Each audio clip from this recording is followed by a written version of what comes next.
Hello, my name is Dave Pomez, and welcome to my capstone exploration of campaign finance. The ideas that politicians choose money over morality, or that legislative influence by interest groups can be bought, are not new. This study begins by asking if there is objective truth to these subjective positions, through the lens of the gun lobby. The reason for asking is to gain a better understanding of how money is heard when money speaks. There is great value to understanding what it's saying and to whom. This has been affirmed in a key disclosure ruling by the Supreme Court. The reason why those must be disclosed is, per the court, so that voters can have a more accurate sense of the candidate's actual politics. They affirmed that those financial circumstances can be more telling than affiliations or speeches. Understanding the influence of money in politics begins with campaign finance law. Such texts are the literature on the subject, and they reflect the results of the subjective science that was completed at the inception of the laws they describe. The court may not have been depending on p-values in 1976, but they were making reasoned determinations about cause and effect. Their findings on the subject serve as both legal defaults and abstracts for present study. So when the court says that money matters, they present their own null hypothesis. Later rulings like Citizens United created other avenues of political finance. The disclosure requirements for these methods are less consistent. The consensus is that the multiple overlapping disclosure requirements for indirect contributions create an ambiguity that undoes the clarity intended by the court. A question arises from this, though. Does it matter? To a certain extent, it very much might. The range of consequence presented by the literature runs from voter inconvenience to the collapse of the Republic. We're pretty sure the Republic hasn't collapsed yet, but then we don't know what specific trend information we should be looking for anyway. Adding to the variables involved in this type of study is that sometimes contributions are intended to secure the absence of legislation. On top of that is the influence of political parties. Industries or activists might spend more or less from one year to the next based on pending legislation, or based on the party in control of the Congress or the White House. Cumulatively, it's these variables of disclosure and affiliation that have made quantitative study difficult. Such analytic study does exist, but true relevance is difficult to establish. Two studies looked promising at first, but one was based on a single pair of bills in 1993, and the other was limited to the Clinton years. Both are too old and too limited in scope to be generalizable. Ultimately, the foundation for my work stems from a study completed by Adam Bonica at Stanford. He applied machine learning technology to vast databases of contributions and voting. By weighing matrices of data and tweaking his algorithm, he was able to produce a predictive system. For both seated and incumbent officials, he could look at an official's financial backing and make a fair call as to how that official would vote for whichever issue.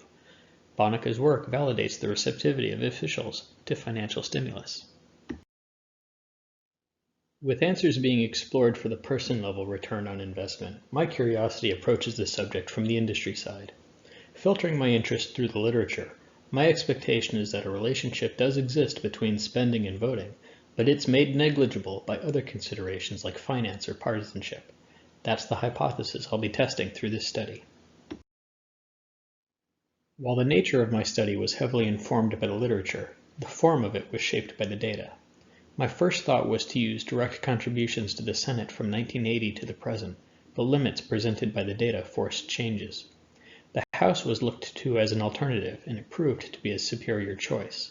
The House is a more robust source of data, both in terms of votes completed and in the variability possible within those votes. Every percent return from the House represents almost 4.5 different perspectives to the 1-to-1 ratio in the Senate. I selected one gun-related vote per election cycle. Where key legislation was pointed out in the literature, those were included. That was the first round of selections. The votes for all other years were selected by chance on a first-found, first-used basis.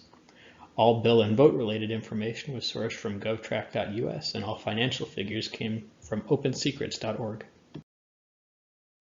With the raw data in hand, some filters were required. The timing of votes associated with each election cycle is widely variable.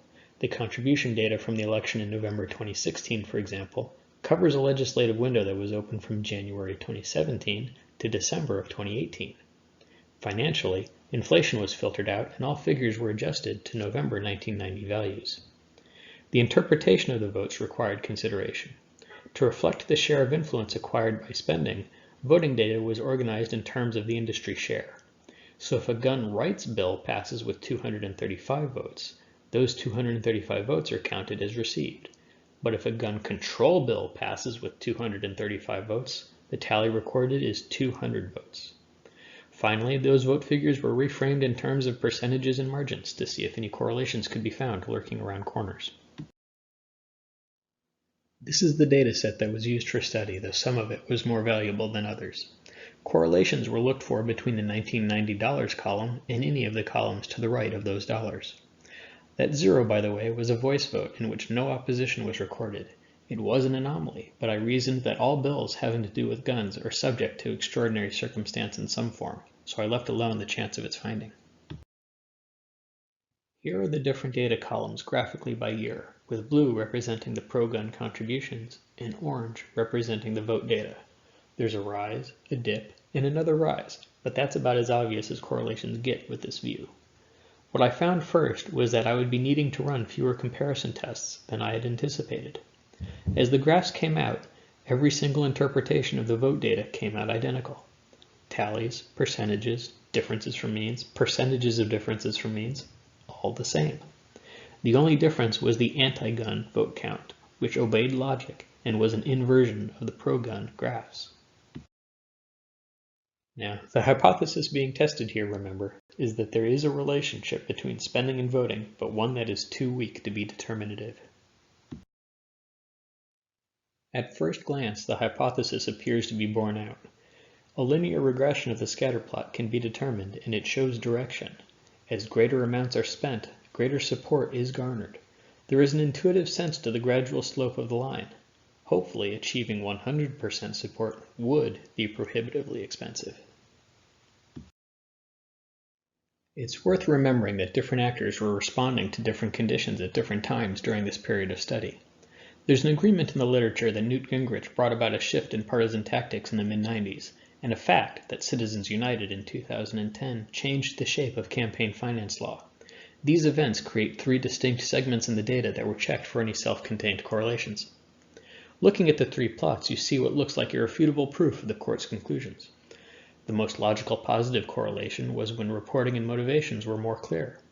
The onset of hyperpartisanship introduced uncertainty, and patterns became unstable.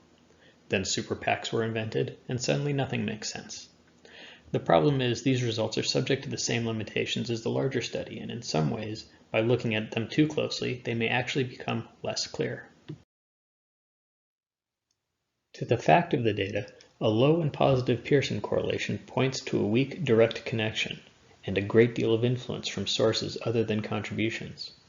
A significance well outside of 5% does not distinguish these results in any particular way. This study does not produce the conviction necessary to reject the null hypothesis that there is no actual connection between an issue's campaign contributions and the share of support it will receive from lawmakers. Nor can the research hypothesis be rejected, as a weak directional correlation is possible. These may be type 2 errors in that the hypotheses may be invalid in a way the study fails to recognize. The data did present distinct shifts at independent slices, but over a span of 30 years, contributions are not shown here to be a meaningful indicator of industry support. More than 97% is potentially due to other factors. So maybe the Wild West of loosely regulated spending is not the haven for cabals and secret agendas the court had feared, and the loss of clarity doesn't actually matter. Or maybe it does, and they're just getting better at hiding it. There was a pro-gun Congress elected in 2014 with about $2 million in support, but there were no meaningful votes cast that session. The only way of knowing what that means might be to construct a campaign finance system with the flexibility and transparency to satisfy all needs. Now, uncertain data prevents this from being a definitive exercise. In different ways, congressional votes do not necessarily mean congressional support. Sometimes votes are strategy, sometimes entire bills are strategy. On top of that, about half of gun legislation consists of amendments to other bills. This means intersections between all of these questions and whatever baggage is being carried by the rest of the bill. The contribution data may be a limitation as well. Sometimes campaign spending is directed towards issue ads to promote voter support to provide representatives with reasons to be supportive as well.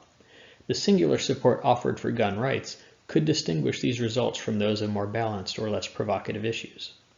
In a general sense, there's not a great deal of data to inform these results. Elections don't happen every year, and gun laws are even more infrequent. Outliers or other variations may weigh the data incorrectly.